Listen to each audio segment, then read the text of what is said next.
Welcome to the quest for the cup. The teams who have earned the honor to make that quest have taken very different paths. The Devils, they roared out of the gate. They brought back an old champion to go with the hottest rookie in the league. But after the All-Star break, there was trouble. Streaky play led to anger, a fired coach, and a late season collapse. Once the playoffs started, the Devils were reborn. They frustrated Florida, dominated Toronto, and made history against the Flyers. The Dallas Stars. The Star could have easily been a target. Everyone was gunning for them. Injuries devastated them. Off-ice problems were embarrassing. They finished a dozen points behind St. Louis. But then the playoffs. They drilled the Oilers, outclassed the Sharks, and triumphed over Colorado. The quest for the Cup continues tonight.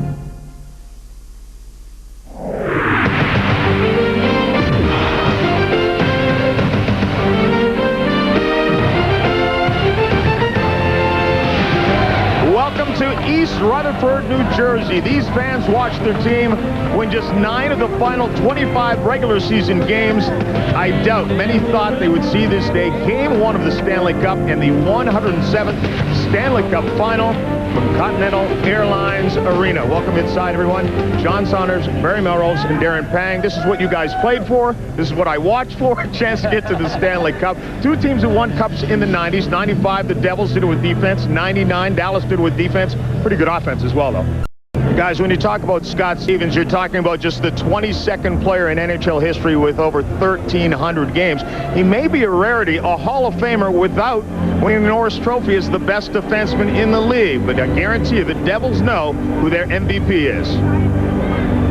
No one in the NHL will question who the Devils look to for leadership. The answer is their captain, Scott Stevens. Today, the Fury has been transformed into smart play, but it wasn't always that way.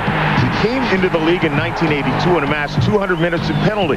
Opponents knew what made him tick, how to throw him off his game. A lot of people knew that Scotty had a temper, and they took advantage of it. Before the 91-92 season, Stevens signed with St. Louis. When the Blues signed Brendan Shanahan away from the Devils, Stevens was sent to New Jersey, where his style of play underwent a gradual change.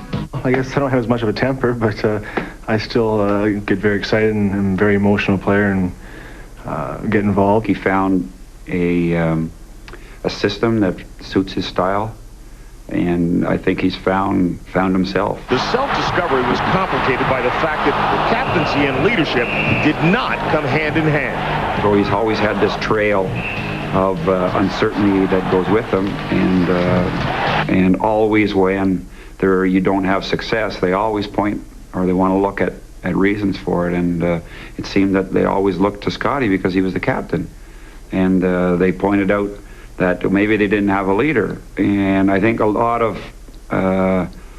times captains or leaders are perceived as people that stand up and are they speak a lot. I think Scotty's leaderships go beyond that. I was pretty taken back the way he talked about me as a leader and being the captain on the team and telling the players that how he feels about myself, and that really made me feel good and appreciate it. He's not afraid to speak his mind when something needs to be said.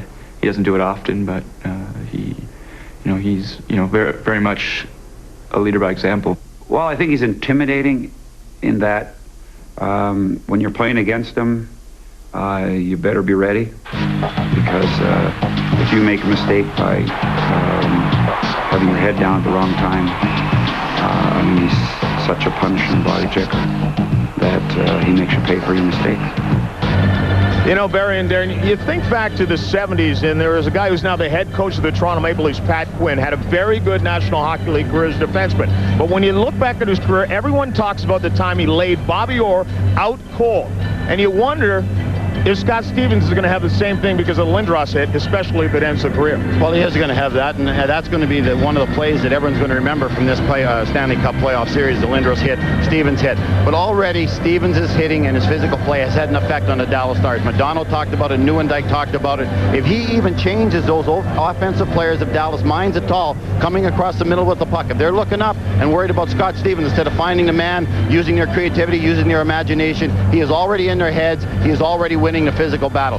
Hitting is intimidation. Hitting is a tool. Hitting is a weapon. Right now, Scott Stevens is the best hitter in the NHL, Darren. It's funny, too. All those shots that we had of him hitting, he comes across, too, and uses actually his left shoulder, kind of goes across his body. I think one of the most impressive things about Scott Stevens, I got to play junior hockey against him, he hasn't changed his game very much. He's only missed one playoff game since 1988, third longest active streak, so his durability is something, too, that becomes part of the leadership package. And oh, by the way, for those of you who have questioned, I don't think there's any doubt, you guys agree, that was a clean hit on Eric Lindros. I think Eric would say that as well. The shoulder was in. Eric had his head down. Unfortunately, we hope Eric continues to play. We will start the play in about 10 minutes' time as we count down the quest for the cup. Yeah, Claude Lemieux, he's won a few cups. Not looking like that, though. Stars of the Devils are coming up. The following is an exclusive presentation of ESPN, the worldwide leader in sports. The Stanley Cup, defined by sweat and determination. Hockey's reward. Fred Hull's name inscribed a year ago. His Hall of Fame father won only one title. Can the son do Dad one better? The Cup bears Claude Lemieux's name 3 times. Nearly 35, does the Warrior have one more title? Mike Keene's obsession is more than skin deep. He bears a tattoo on his leg for every championship. The shape is unique. A 3-foot silver chalice covered with the dents and scratches of celebration and the names of hockey's legends.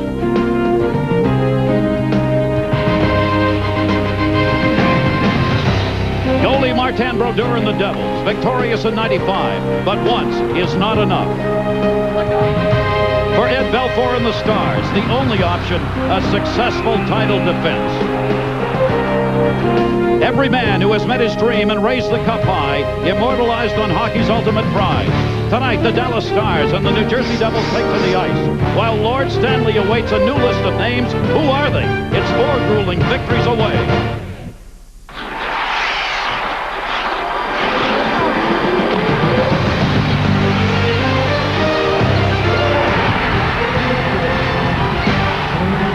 ESPN's coverage of the Stanley Cup playoffs welcomes you to Game 1. This is the Meadowlands in New Jersey, where tonight the Dallas Stars open on the road against the New Jersey Devils, the only 2 NHL teams left playing.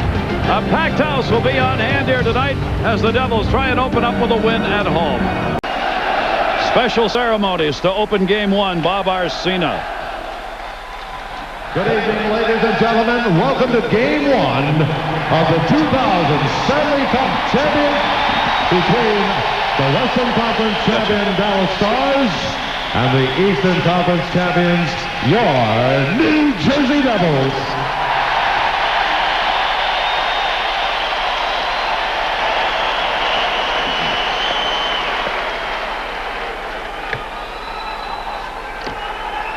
And now the starting lineup, first for the Dallas Stars. On defense, number 2, Darian Hatcher. And number 24, Richard Matvichuk. And left wing number 45, Brendan Morrow. At right wing, number 16, Welcome Brad to New York. Hall. At center, number 9, Mike Modano. And in goal, number 20, Ed Belfour. The head coach of the Stars is Ken Hitchcock.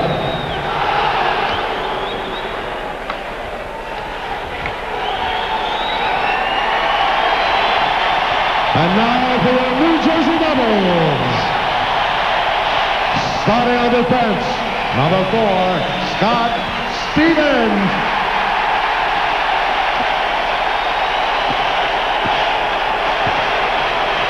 And number 28, Brian Rafalski.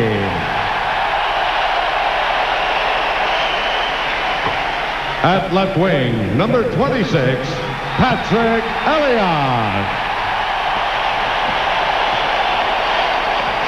At right wing, number 17, Peter Sikora.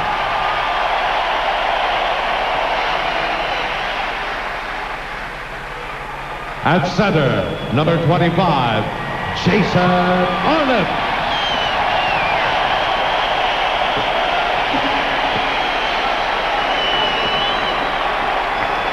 And in goal, number 30, Martin Brodeur.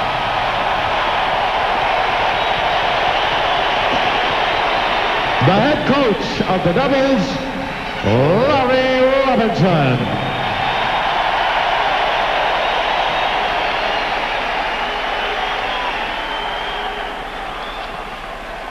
Ladies and gentlemen, as we prepare for the opening face-off of the 2000 Stanley Cup Championship, please join us in remembering one of the greatest champions ever to have graced the ice.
The Rocket, Maurice Richard, whose name on this cup symbolizes what it's all about. And these are the guys who have come to understand that as well. Joe Nieuwendyk for the Dallas Stars on there twice. Guy Carbonneau, who played, of course, for the Canadiens as their captain. Martin Brodeur, he has been there once. There'll be a new list when this series is done.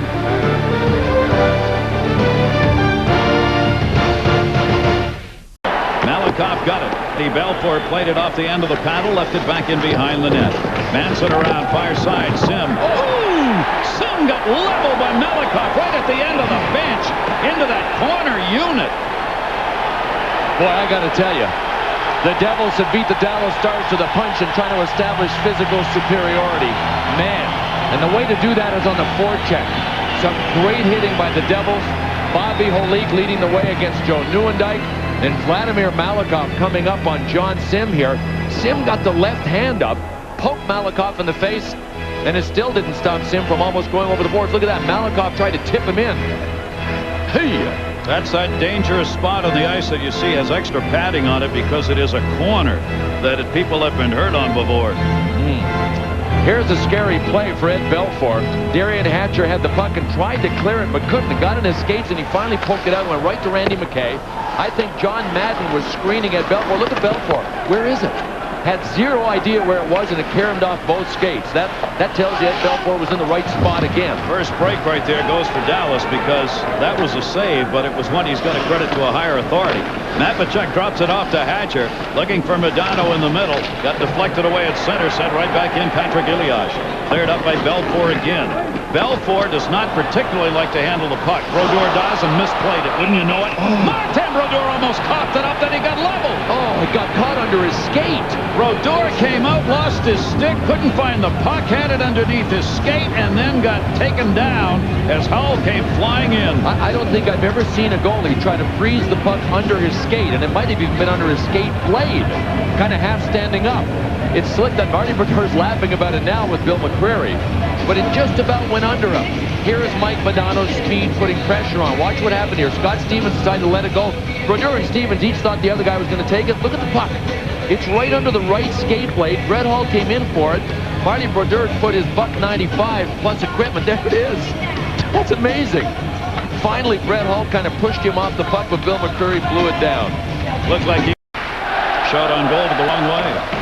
Off the faceoff, Nieuwendyk against Arnott. Arnott has won 48% of the playoffs, and Nieuwendyk 58%, but Jason Arnott won that one. Elias kicked it away behind the net. Sikora's in front. Backhander Belfour. Sikora! Stop! What a backhanded tip!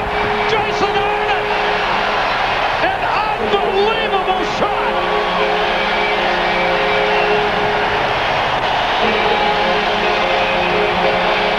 Boy, you can't beat chemistry. This line is fantastic. Best chemistry of any trio in the playoffs. Sikora, Elias, and Arnott. And the Dallas Stars did not have the matchup that they started the game with. There is number 5, Daryl Sador. Sergei Zubov was out there trying to take Sikora. Joe Nieuwendyk did not have Arnott. Boy, an interesting sequence. I mean, the Dallas Stars, each one of those man-to-man coverage sequences, they were a step behind. First Sador, then Zubov, then Nieuwendyk, and Jason Arnott at the right place at the right time. But you can't buy chemistry. I mean, if you had $1 million you would pay for it this time of year. That line has it. They are the top 3 scorers on the team in the playoffs. Jason Arnott gets his 5th goal.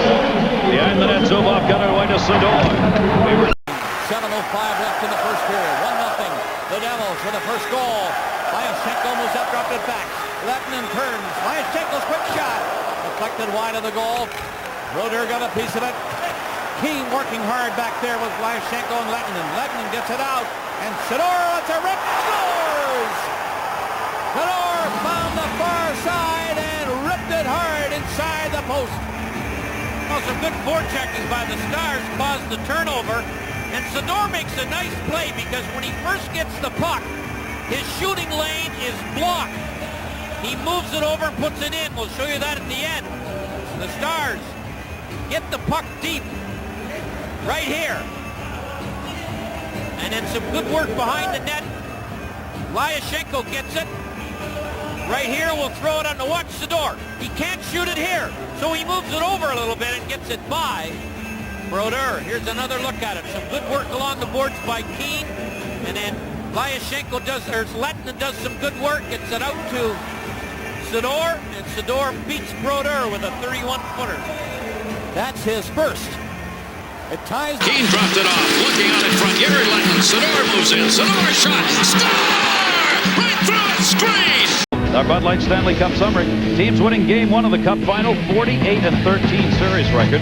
Last 4 Cup defenders to reach a final, repeated as champions. Dallas trying to do that. And 4 of the last 5 Cup final series have ended in 4-0 sweeps. Odds are not going to happen here. I sure wouldn't bet on it. I mean, there are no surprises defensively. I think that most of the sweeps that we've had over the last 6 or 7 years have been a result of one team coming up against another one and having a great defensive system.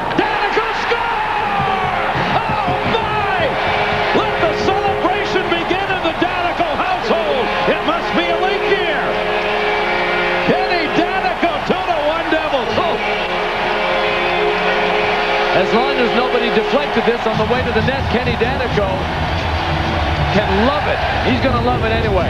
John Madden, great on the faceoff. Right there. The block and pull on Guy Carbonneau. Then he got help from Sergei Vreeland. Back to Daneyko. Daneyko took a little peek, let it rip.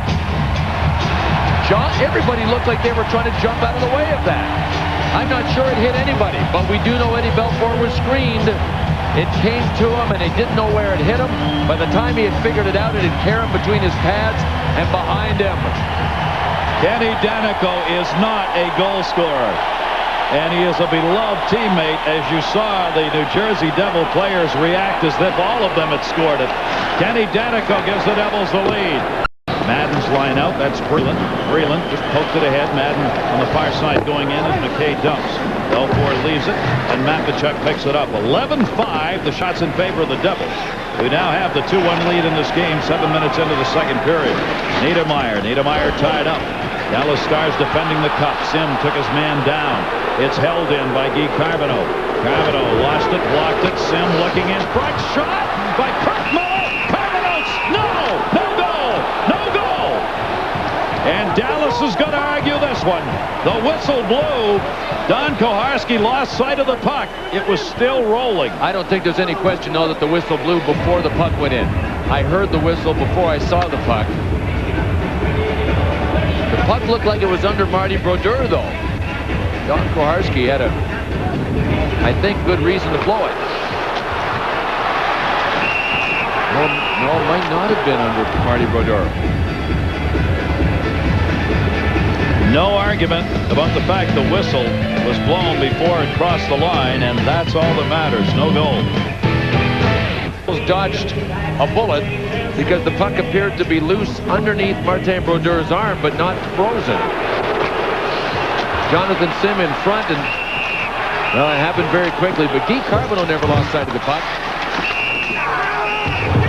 Oh man, and that now that I see it, that was really close. The Devils dodged a bullet, and Dallas is saying, you know what, somebody owes us one right there. Yep.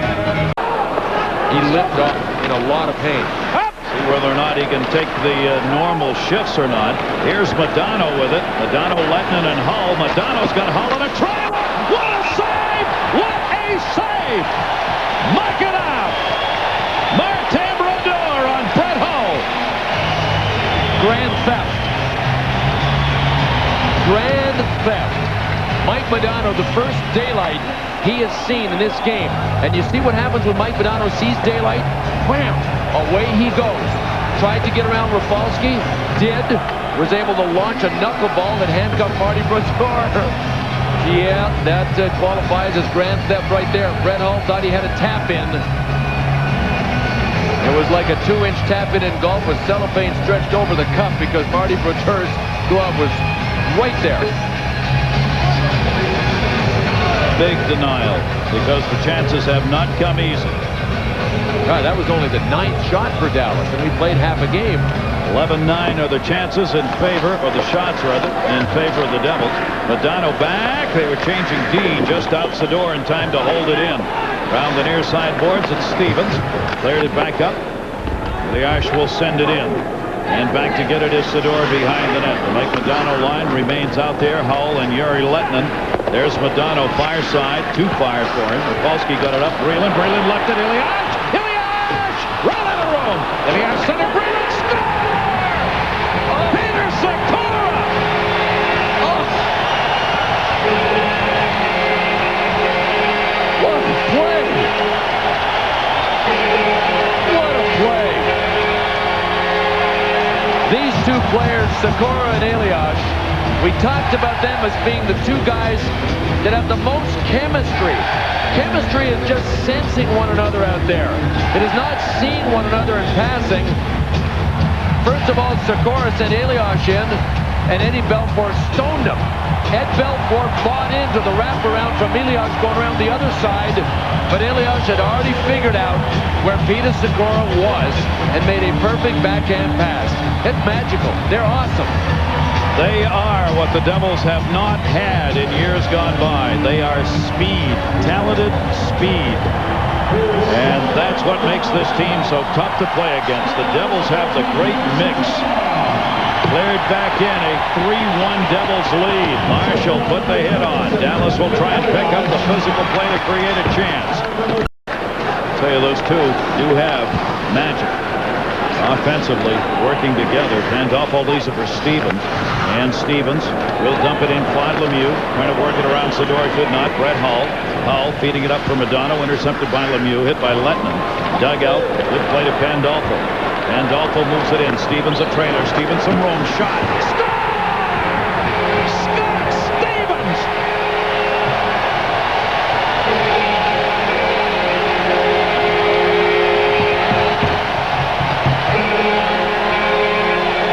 The New Jersey Devils are on a big-time roll, and they have the Dallas Stars on the run here in Game 1, big time. Ed Belfour was flawless against Colorado. He played a perfect series. He has been less than perfect here. That was a stoppable shot. He did not let in one stoppable puck against Colorado. That's why both Sylvain Cote and Guy Carbonneau just went to him and tapped him on the pads and said, it's okay, it's okay. Scott Stevens looked for the pass. It wasn't there. Decided to take the shot. Ed Belfour would have stopped that puck if it had been a Colorado shooter, but this is a different series. And as happens so often, the tide kind of comes in and the tide kind of moves out. And Ed Belfour now, they've gotten to him. Looked like that move by Scott Stevens where he looked to see if he had a passing lane, moved Belfour just enough to lean the other way. And then when Scott Stevens wound up, Belfour couldn't get back to his right quick enough on a shot, as you said, Bill, it should have been saved. And if that's the case, it's a bad sign for Eddie Belfour because he anticipated a pass, and he has not done that for, well, games and games and weeks and weeks. But he was due for a game where somebody got some pucks by him. The Avalanche are sitting at home saying, why couldn't it have been us? 16:04. Stevens gets his third of the playoffs. Pandolfo and Rafalski get the assist. I mean, the Devils tonight, not only are they winning it 4-1, but check who are getting the goals here. I mean, in Danico and Sikora and Stevens, we just do not expect them to pick up goals at all, much less in the same game. Jason Arnott, on the other hand, I mean, he's going to get some and has gotten one here tonight. Modano. Morrow's still out there. Modano in the corner, moving into the middle. Modano trying to take over here. Shot wristed wide. Rebound all the way to the blue line. Dropped into the middle. A little room. Back into Breland. Score! Sergei Breland!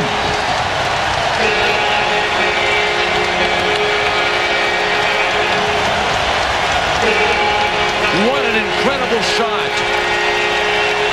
The hardest shot in hockey to execute. A backhand shot to the short side on a rope. Watch this. Breland looked.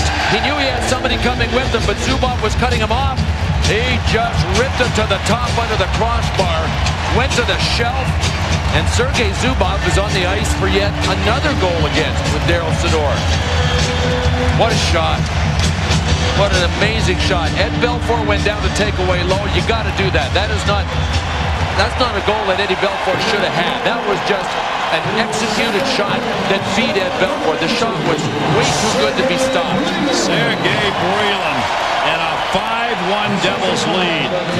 Breland, who played for the Soviet Red Army team for 3 years, is one of 7 Devils draftees that played on the Red Army club. He came through there. Guy Carboneau had it poke checked away. Niedermeyer got it to center. Sador moving up. A 5-1 lead. 4 goals on the last 9 shots, and they're going for more. Tipped in the corner. Sador, they are centered. Block! Score! Peter Sikora!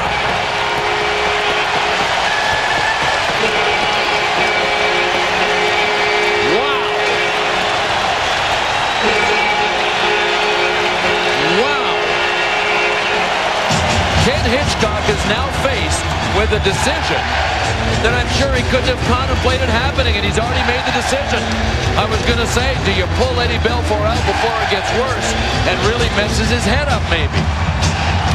Manny Fernandez, who has not played, will now come off the bench to make his first appearance, and Eddie Belfour has been knocked out of game 1, giving up 6 goals on 18 shots. It's amazing.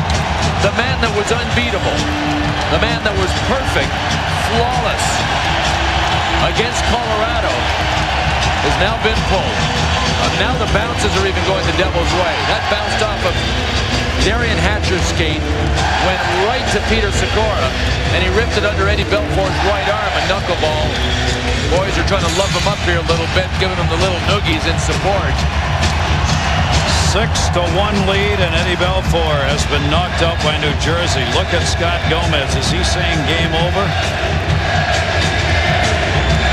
This game's over. Well, you might have a couple of shifts left there, Scotty. Well, how about this? Manny Fernandez has played in his career 2 minutes of playoff ice time in net. And Gary, this might be as simple as Manny Fernandez showcase for the expansion draft. I mean, he's a good goaltender, and Dallas will only protect 1 and opt for the majority of forwards and defensemen being protected. So this is a little showcase for the expansion draft and mop up game 1, nothing more. He is out of Ontario. In game 3 against San Jose in the '98 playoffs, Belfour took a match penalty, and Manny Fernandez came on for what actually was a minute 33 because he ended up coming off at the end of the game for an empty net. And he doesn't get a warm-up here either. He gets no warm-up. Let's take it away. Rafalski will play it back in behind the net. Who would want to volunteer to be with him? Nobody, absolutely nobody wants to be in there while he's doing that. Rafalski comes back to pick it up. Eddie Belfour out, Manny Fernandez in, Bobby Holik off the near side wall. Matvichuk caught up with him. Elias waiting as he came back to him. This line has continued to be very offensive, especially if you're wearing a Dallas uniform. Near side Rafalski along the blue. Score! Jason Allen again! 7-1! This is amazing. This is absolutely amazing. A complete collapse by the Dallas Stars and a killer instinct, dominant kind of game by Larry Robinson's Devils. Whoa! They're making it look easy. It isn't. Rafalski to Malakoff, to Holik in the corner to Arnott. Bang! But Richard Matvichuk wasn't even able to get a crack at him. I mean, even after Arnott scored, Richard Matvichuk looked like he hardly even grazed him. The life has been sucked out of the Dallas Stars here for game one. The question is, how quickly can they get it back? Carbonneau wins the draw, shot, score! High shot by Sim right from the faceoff. And Carbonneau winning that draw so cleanly. It is impossible defensively to get out to the man in the slot when the draw is won as quickly as Carbonneau won it to Sim. And Brodeur had no chance. Here's how fast it happened. You can see McKay's job is to stop at Sim and go on to the point. He didn't even get a chance to stop. There's McKay. Dallas attacking again. Score again.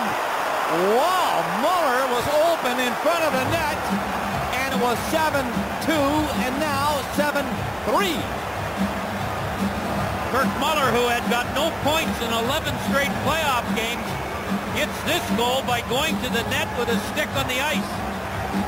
Now these goals are not going to get the Stars back in the game, but they are going to make some guys who haven't scored for a while feel a little better about themselves. Danico gave the Star right winger way too much time, Carbonneau, and he made the perfect pass to Muller, and we have a 7-3 game. 6:12 left. Dave Manson's the guy in the penalty box. We had our camera on him. Of course, he spotted the camera. I don't think he liked the camera after a while because he was kind of keeping pace with the movement of the camera with the knob of his stick. And finally, it was almost time to get out of the penalty box. Look, he's wedged it in. Has he wedged that in? I have to ask the guy, Tom, has he wedged that in there? Producer Tom McNeely's, well, he's trying to wedge it so that it can't move back and forth. He is simply hiding behind the knob of his stick. When you're down 7-3 in game one of the Stanley Cup Finals, all of a sudden you don't want a lot of people looking at you. Matvichuk cleared it around. Well, interestingly enough, we probably wouldn't have even taken a shot of him if he'd left the camera. That's right. That's exactly right. Our Dodge Difference Stanley Cup flashback. Take a look. Here in New Jersey as that chase for the cup is on. Claude Lemieux back in '95, leading the New Jersey Devils with his typical ferocious play. And scored goals. He can do that, especially in the playoffs. Philadelphia Flyers found that out the hard way and led him on to be the MVP. He has won 3 Stanley Cups. This is his 5th Stanley Cup Final Series. Now he doesn't have to be the key ingredient. He's in a great spot. He could complement Elias, Sikora, Arnott, McGillney, and he's a great guy to have around. He's not the dominant player he was in '95, but don't count him out in the playoffs.